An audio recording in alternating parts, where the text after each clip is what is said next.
Bueno, les contamos que la banda nacional La Hipocresía Mató al Gato se presentará en abril tras lanzar su reciente sencillo Ideas Prohibidas para conversar sobre este casi nuevo género musical y acercar de lo que se viene más encima con esta banda que tiene una sorpresa.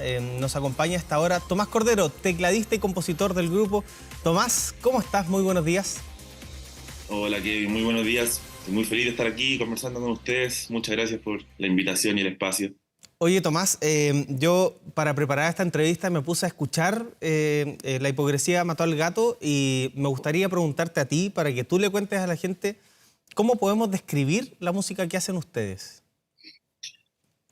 No hay muchas formas de describir un poco la música que hacemos nosotros, más allá de que es un proyecto multiestilístico, Ujú. dado que nosotros a la hora de hacer música, ¿cierto? No tenemos muchas limitantes de hacer algo en base a un género, en base a un molde, ¿cierto? En base a una estructura ya definida, sino que nos gusta hacer de todo, tenemos influencias, tenemos referentes de todos los géneros, de todos los estilos, van desde lo urbano hasta el rock, el rock clásico, ¿cierto? La música de los 70, la música moderna, y tratamos de hacer que todo eso confluya y se junte a la hora de crear música, y nace esto que tú decís que es súper único, que es súper nuestro, eh, y eso básicamente se da dado que no nos ponemos el límite a la hora de crear y hacer música. Una de las cosas que más me sorprendió personalmente, y acá les voy a hablar a ustedes directamente desde mi experiencia con tu banda, es que ponía una canción en Spotify donde ustedes están, digamos, uno puede escuchar su música a través de ahí, y luego cambió la canción y yo pensé que había cambiado de banda. Y luego cambia a otra canción y pensé que había ido a otra banda. O sea, ninguna canción es igual a la anterior, ninguna canción, podríamos decir, mantiene solamente un género. Y eso es parte un poquito como de la vida, ¿no? La vida misma va cambiando y ustedes buscan reflejar eso a través de la música, ¿no? Exactamente, de hecho, eso que tú decís que es el primer disco, que es lo único que nosotros hemos lanzado hasta ahora, es un disco que es un disco continuo y es un relato, y fue algo que escribimos en principios de la pandemia y es un reflejo un poco de cómo nos estábamos sintiendo nosotros con todo lo que estaba pasando en el mundo y en Chile más que en el mundo en ese momento. O sea, veníamos saliendo de un estallido social que Mm. estuvo muy cargado, ¿cierto? Emocionalmente, estuvo lleno de discusión, estuvo lleno de roces, estuvo lleno de unirnos y separarnos al mismo tiempo. Y al poco tiempo de eso empieza una pandemia donde también nos vemos obligados a encerrarnos y a irnos hacia adentro. Entonces está todo este contraste, ¿cierto? Este viaje personal de tanto de explosión, de descargo como de introspección.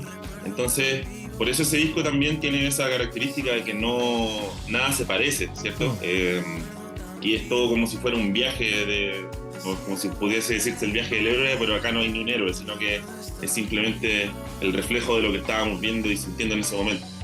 Es rico, Tomás, y te confieso, es rico y entretenido disfrutar de ese viaje y de repente dejarse llevar nomás. Hay cosas que son, podríamos decir, medias psicodélicas, otras que son más apegadas a la estructura normal, digamos, de la música. Pero eso es lo bueno, ir descubriendo, ir dándose cuenta que nada se parece a lo anterior, que lo que se viene te puede ir sorprendiendo. Y quiero preguntarte justamente por ese momento en el que ustedes deciden hacer esta música. Es pandemia. ¿Cómo se juntaron? ¿Tuvieron que juntarse personalmente? ¿Lo hicieron a través de Zoom? ¿Cómo fue esa primera reunión para darle vida a La Hipocresía Mató al Gato?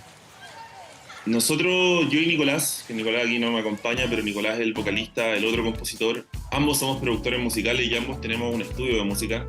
Entonces veníamos con un ritmo de juntarnos a hacer música en nuestro estudio, con nuestros equipos, con lo que Ujú. teníamos a mano, que no son muchas cosas, o sea, no tenemos un estudio de primera línea, de primera clase, pero teníamos lo necesario para poder grabarnos en casa y hacer lo nuestro. Entonces, cuando empieza la pandemia, nosotros fuimos a San Francisco a Mostazal, a una casa familiar, y nos encerramos ahí juntos durante 2 meses y medio, 3 meses, donde simplemente no nos juntamos a hacer esto, ya no estaba preescrito ni Claro. prehecho lo que queríamos hacer, sino que simplemente fue como, sabéis que tenemos esta necesidad de hacer música, tenemos mucho que votar, mucho que decir, Mm. para nosotros nomás. O sea, esto no era un fin para hacer este proyecto como tal, aún no existía con su nombre, todo esto se dio en ese momento, o sea, la creación misma. Nosotros nos juntamos a pasar el momento que estábamos viviendo juntos, ¿cierto? A buscar cómo seguíamos trabajando. Y en ese momento y en ese proceso nace este proyecto, cobra vida, nace el nombre, nace la idea del disco, nace el disco, hicimos el arte del disco. Y fue todo en un proceso súper pequeño de 2 meses y medio, donde ya teníamos prácticamente el disco hecho, y después fue entrar a grabar los estudios ya más cototo. Las mejores ideas nacen así, son como flashazos de luz que llegan a la vida. Y quiero preguntarte, sí, lo dijiste 2 veces en la respuesta y necesito preguntarte esto. ¿Por qué la hipocresía mató al gato? ¿De dónde sale el nombre? La hipocresía mató al gato partió siendo el nombre del disco, ¿cierto? Y fue un juego de palabras que nació a partir del refrán "la curiosidad mató al gato". Y en el fondo todo este disco habla de cómo como sociedad nos hemos ido cada vez muriendo un poco más, ¿cierto? En todo sentido, en un sentido ambiental, del cuidado de nuestro planeta. Estamos separándonos cada vez más un poco los unos de los otros, cada vez más llevados a nuestras ideas. Entonces es algo que hace alusión a que el gato somos nosotros, la sociedad, somos absolutamente todos nosotros, no nos excluimos de ese panorama. Y la hipocresía es una condición netamente humana, que es un poco de lo que nosotros nos agarramos para crear y contar estas cosas, estas historias, estos reflejos de nuestra cultura, estos reflejos de nosotros mismos, de nuestro entorno, de nuestra gente cercana, no tan cercana. Y eso, como te contaba, partió siendo el nombre del disco y luego tomó fuerza para hacer el nombre del proyecto. Agarró tanta fuerza, ¿cierto?, en nuestros pares, en nuestros colegas, y me dijeron, ¿sabes qué? Ese es el nombre del proyecto. Y ahí quedó, así quedó siendo. Oye, Tomás, te voy a preguntar pronto por el videoclip que está en YouTube, de Ideas Prohibidas, pero antes de eso ha existido este fenómeno, lo vimos en el pasado Festival de Viña, donde el género urbano se ha ido tomando y de buena manera gran parte de los espacios en Chile. ¿Existe a tu gusto una hegemonía de ese género y ustedes les gustaría entrar hacia allá o se separan completamente de esa idea? Yo creo que existe sí una hegemonía hoy en día en cuanto a la industria y la cultura en general. O sea, obviamente sigue existiendo todo lo que venía haciendo desde los 90 hasta los principios, hasta el 2010, 2015, donde había espacio para distintos estilos y géneros musicales, ¿cierto? Donde más que había espacio se consumían más, ¿cierto? Y estaba más a la luz artistas consagrados que siguen existiendo hoy en día, pero hoy en día todo lo que es emerger en la cultura y emerger en el mundo de la música está siendo muy cargado al género urbano, lo cual está perfecto. O sea, todo lo que sea que nos vaya bien como industria, como cultura, en la música nacional, sea cual sea el género, es algo que a todos como país y como cultura nos beneficia y nos enriquece. Entonces, eso está muy bueno. Lo que sí es triste es que ya cada vez hay menos espacios para la diversidad en ese caso, ¿cierto? La diversidad de género, la diversidad musical. Le cuesta mucho a las bandas emergentes de cualquiera sea el estilo, ¿cierto? Del rock, del funk, del soul, incluso hasta el hip hop está cada vez un poco más en el underground, que era algo que explotaba mucho en Chile antes. Pasa un poco que, claro, ya no hay tantos espacios, ya está como, pareciera ser que los urbanos es lo único que hay.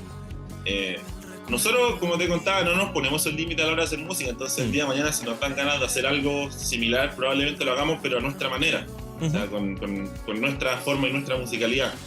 Pero no es un objetivo, ¿cierto? Tampoco queremos destacarnos, simplemente queremos, o sea, como desmarcarnos de algún género o de algún movimiento, sino que simplemente queremos hacer lo que nos nace y nos gusta hacer, y eso por ahora está cargado más hacia el rock, ¿cierto? Más hacia el funk, más hacia el soul. Y yo creo que vamos a seguir por esa línea e intentar hacerlo desde nuestra vereda, sea como sea, contra todo pronóstico, pero ahí estamos fieles en nuestro propio camino. Oye, Tomás, cuando uno escucha un estilo de música, a ver, le voy a poner un nombre medio cliché, pero más tradicional, uno de repente incluso se puede imaginar el videoclip de una canción. ¿Cómo fue hacer el videoclip de Ideas Prohibidas, donde ustedes mismos dicen, o sea, no hay un género que predomine, es la vida misma? ¿Cómo fue hacer este videoclip? El video, la historia y la idea fue algo que teníamos súper escrito y meditado y previsto, como te contaba, porque como hicimos este disco que es continuo al mismo tiempo que componíamos la música del disco, escribíamos, ¿cierto?, una especie de guión o relato que iba detrás del disco, que es algo que obviamente buscábamos reflejar en la música misma. Por ende, la idea estaba un poco hecha de lo que trataba la canción, de lo que quería mostrar la canción, ¿cierto?, que es esta muerte del niño interior, que mucha gente y muchas personas se ven enfrentadas al momento de crecer y de enfrentarse a la adultez, ¿cierto? Y ahí lo trabajamos junto con la directora Javiera Hernández, que es una gran directora, una gran amiga, que ella tomó esta idea, ¿cierto?, que teníamos nosotros, la llevó a otro nivel, creó este guión, ¿cierto?, junto con la directora de fotografía, nos presentaron esta propuesta, ¿cierto?, este storyboard, que resumía y contaba perfectamente lo que queríamos contar. Pudimos financiarlo gracias a un fondo de la cultura, ¿cierto?, que es una posibilidad hoy en día, lamentablemente es de las únicas posibilidades que hay para los artistas emergentes, poder financiar cualquiera sea el proyecto que está haciendo, ya sea un disco, ya sea un concierto, ya sea una gira. En nuestro caso fue un videoclip, y por eso es un video que quedó de una factura muy muy buena, quedó muy bonito. Es un gran video, cuenta la historia tal cual la queremos. O sea, cuesta mucho contar historias en videoclips porque son 3 minutos y medio que uno tiene para contar algo, para mostrar una idea, ¿cierto? Y se tienen que entender cuando uno quiere ya proponer algo un poco más cinematográfico. Entonces, ahí la Javi fue una tremendísima directora y llevó a cabo perfecto el videoclip que nosotros teníamos en mente. Bueno, y lo que tú dices, la factura de la imagen, de la historia, es perfecta. Está en YouTube para ustedes que puedan buscarlo. Ideas prohibidas de la hipocresía mató al gato. Necesito hacerte una sola pregunta porque al principio de la entrevista yo decía, vienen algunas sorpresitas con ustedes. ¿Qué pasa el próximo 26 de abril y qué va a pasar a mediados de mayo? Cuéntame tú. El 26 de abril tenemos nuestro próximo concierto donde vamos a estar un poco dando cierre a este primer disco, presentando nueva música que hemos estado haciendo durante este tiempo. Este concierto es en la sala SCD Plaza Gaña. Ya están a la venta las entradas, de hecho ya agotamos la primera preventa de las entradas. Va a estar muy bonito, van a haber muchas sorpresas, tenemos invitados, invitadas. Nuestra música, nuestros shows en vivo son nuestro fuerte, por decirlo así, ¿cierto? O sea, todo lo que nosotros buscamos reflejar en nuestro disco y nuestra música de una manera conceptual, en vivo explota aún más. Entonces, ese va a ser un evento que va a estar muy lindo, muy bueno. Y a mediados de mayo vamos a Argentina a grabar nuestro segundo disco, a Estudio Romaforic, que son los ex estudios Circovit del gran Fito Páez, un gran referente para nosotros. Y vamos a estar allá en Buenos Aires grabando nuestro segundo disco. Oye, Tomás, les deseamos desde 24 horas todo el éxito. Acá siempre va a haber un espacio para ustedes, para la diversidad de la música también, así que para potenciar la cultura y también a bandas como ustedes que tienen que llegar muy lejos y muy altos. Tomás Cordero, tecladista y compositor de La hipocresía mató al gato, muchas gracias por esta conversación con 24 horas. Que estés bien. Muchas gracias a ustedes por el espacio, que estén muy bien. Chao, chao.